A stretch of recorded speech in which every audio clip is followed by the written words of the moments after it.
I'm Emily. I'm a coach with MeetRx, and today I have with me another fellow coach with MeetRx. This is Jon. Hi, Jon.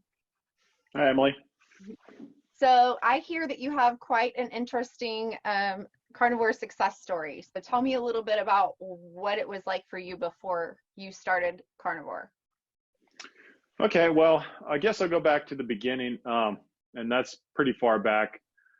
Back when I was a kid, I can honestly say I've never been healthy until this point. When I was a kid, Wow. I had a lot of health problems. I had have tubes put in my ear because I had chronic ear infections. I was pretty overweight. I remember going to J.C. Penney's with my mom and having to shop in the Husky section, you know. Yeah, and I had, the pretty typical standard American diet, junk food, probably even worse than some, to be honest with you. My dad managed a warehouse, and one of the tenants there was Frito-Lay. So we used to go dumpster diving for chips when they're closed. So yeah, I would literally sit there and eat an entire bag of Doritos for dinner, like not even just the small bag, like a family size bag. Like the And full bag. yeah, oh yeah, for sure. And then I was one of the kids too in class. I would always have my head down on the desk. Like I couldn't pay attention. I had some pretty severe like not learning disabilities, but just a hard time in school. Like I would literally run out of the school and chase my mom down the street. And like I locked myself in the car one time, and the principal had to come out, and I had my mom's keys in there. Like I was just a monster. So yeah, that was part of it when I was a kid. And then yeah, I got up to probably about 200 by the time I got into high school, and I started drinking pretty heavily, with friends, socialize and stuff like that. And then I dropped out of high school, and I was working rain gutters. And then my grandma said, "You want to be in the gutter the rest of your life?" And so I Oh, joined the Navy. Yeah, and then when I joined the Navy, I got down to about 180. And after I got out of boot camp, I got back up to around 200, of course. Um, yeah, then in the Navy, I took my drinking habit to a whole new level. I picked up pretty hardcore drinking. Yeah, so I served 4 years in the Navy. Then after I got out of the Navy, I jumped up to 280 pounds, and it was in like a 6 month stretch, like really, really quick. wow. So yeah, one of the crazy things too, I got stretch marks all over, but also my breast, like my nipples and my chest started hurting tremendously. Like Really? I couldn't even have my shirt touch my nipples without like excruciating pain. Oh So my whatever happened with the hormones or whatever caused me to explosively gain all that weight really messed my hormones up too. Then I ended up having to go to a doctor and get an ultrasound and a breast exam. Like it was super embarrassing. I can And imagine. yeah, and of course they didn't find anything. So smash cut, I go living my life, drinking, doing my thing until about 2012, right when I started having some pretty more significant health problems. My blood pressure started going up really high. Um, I was starting to get dizzy. I was really, really anxious all the time. My mood stability was insane. Like one minute I would just be fine. Next minute I'd be like completely just angry for no reason. I'd have just the skies falling dread. I mean, like absolute dread, Like that like feeling. yeah, like panic attacks. So yeah, I was barely hanging on by a thread. It was everything it took in me just to go to work and hold my life together. And I was drinking quite a bit too. I mean, obviously that played a huge role in it. During the week, I would only drink about 6 beers a night, but on the weekend, I would crush a 30 pack a night. So Well, and my that drinking habit probably was pretty bad. played in with the anxiety as well, kind of like a Yeah, self-medicating. yeah, yeah. And so yeah, that was starting to get pretty out of control. And then yeah, my mom, she passed away in 2015. And at this point, my blood pressure was tremendous. Um, I was starting to get like a real nihilistic like viewpoint on life, after my mom passed away at only 52. I was in my early 30s. So I was like, I'll probably make it to, maybe 40 if I'm lucky, living the way I was. So the crazy part too, I was getting really paranoid about like having chronic diseases and all this stuff, even though I had such a like a nihilistic viewpoint and being depressed and thinking I was going to die young. I was obsessed with getting hepatitis C because I listened to a Dr. Drew podcast, and Uh-huh. he was talking about how people with hepatitis C can't drink alcohol anymore. So that was like my worst fear. I was afraid I was going to To get it. not be able to drink. Yeah, so I wouldn't be able to drink. And I got a haircut, and the lady nicked the back of my neck.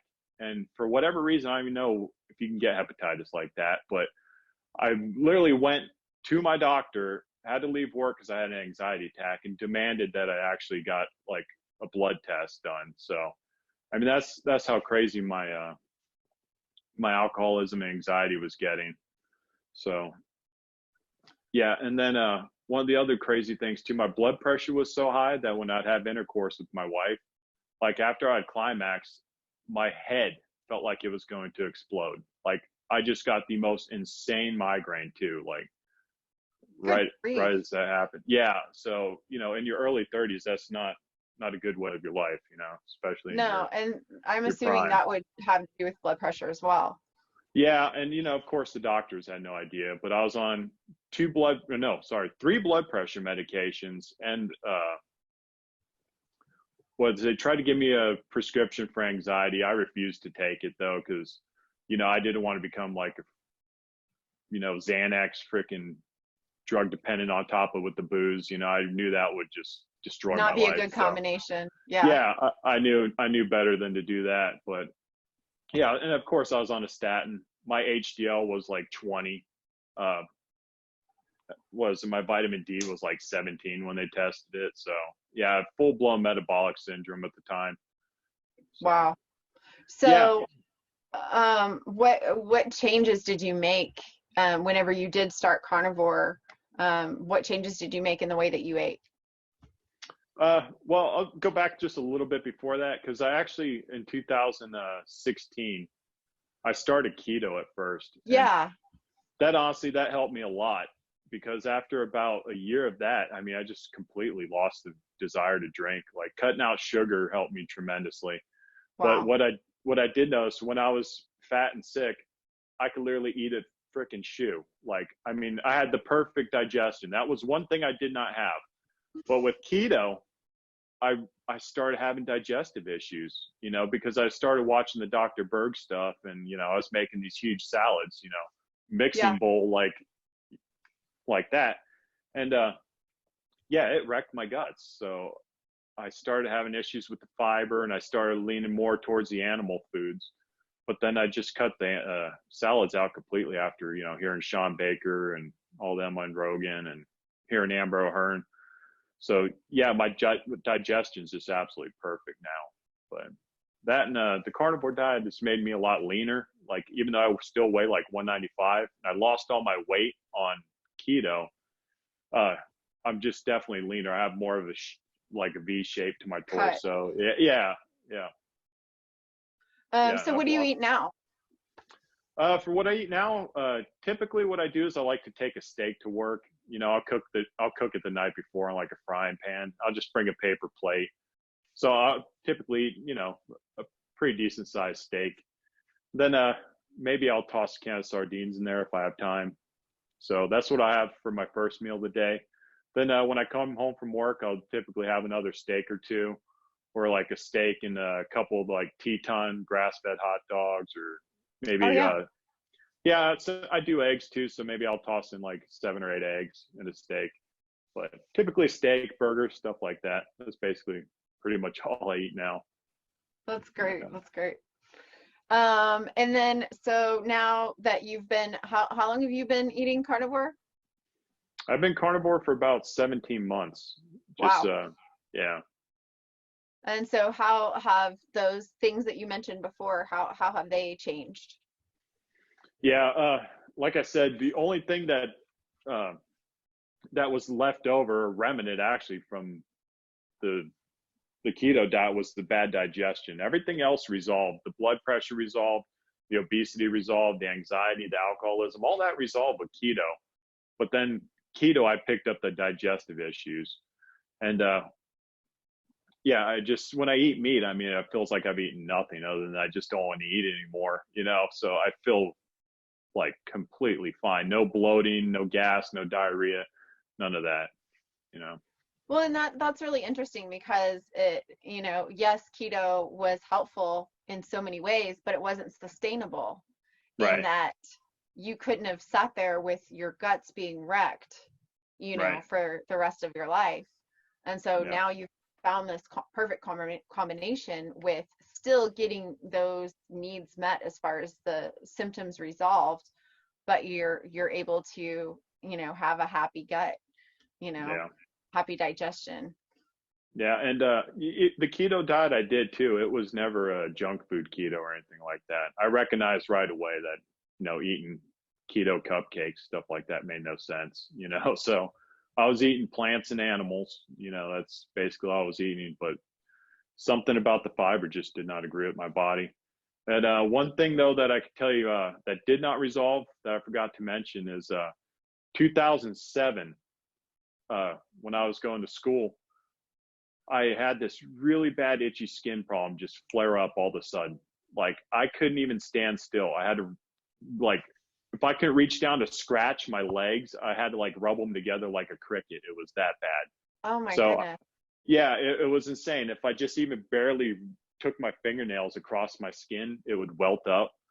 And so I started taking the Zyrtec every day, and I did that for 11 years until I started. Oh no, like 12 years. Keto didn't solve it, right? And I was pretty sure that carnivore would, do an elimination diet, but that didn't solve it either. What I ended up finally having to do that actually resolved it was actually quit dairy. Yeah. Dairy is what it was the entire time. And I went through everything, my dryer sheets, laundry detergent, like every possible combination I could find, and it was dairy the entire time. Wow. So And to have such a significant problem, you know what I mean? It doesn't sound like it was a light rash. Like, no, it was tremendously uncomfortable, like skin crawling, like yeah, I mean, like even my feet, like tops of my feet would itch so bad. I would scratch them and it would feel great until I scratched the skin off, and then my sock would stick to the top of the skin, and then it was ugly. So and then as soon as you removed dairy, it resolved. yeah, yeah, it resolved. Yeah, and That's amazing. I never would have found that if it wasn't for carnivore, because there's just too many other variables with, all the other foods. So it would have taken a long time, if ever. That's amazing. Well, sometimes it does just come down to that simple personal science experiment of trial and error and Right. eliminating and then reintroducing something. Hmm. Um, so that's great. Thank you so much for taking the time to just kind of talk to me about this. Because there's so many carnivores out there that are either they're on this journey, like they've been on the keto and the carnivore, and maybe they just needed to hear that dairy was a trigger for you. Right. Um, or they're starting out and they just don't really know which direction to go or how to do this. So I think it's really important that we get our stories out and that we tell people. So Yeah, thank you great. so much for all the work that you do with MeatRx behind the scenes and with coaching. Thanks. And thank you so much for your story. It's very very inspirational and very powerful. Yeah, thanks, Emily. Thanks.